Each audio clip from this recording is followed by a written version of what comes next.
Hi guys, I'm Mario from Apps Knowledge in less than 2 minutes. If you want to learn more about your favorite apps with short videos, subscribe to my channel. How to make your Snapchat account public. Stick to the end of this video and I'll share with you other interesting Snapchat tutorials. First, you need to make sure your Snapchat is upgraded to the latest version. So type Snapchat in Google Play Store or App Store, and here, if instead of open there's upgrade, click on it. Now I'm clicking open.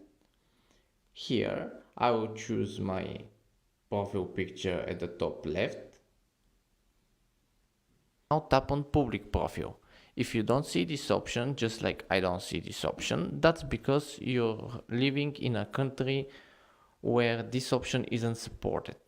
Click the link at the top for more Snapchat tutorials.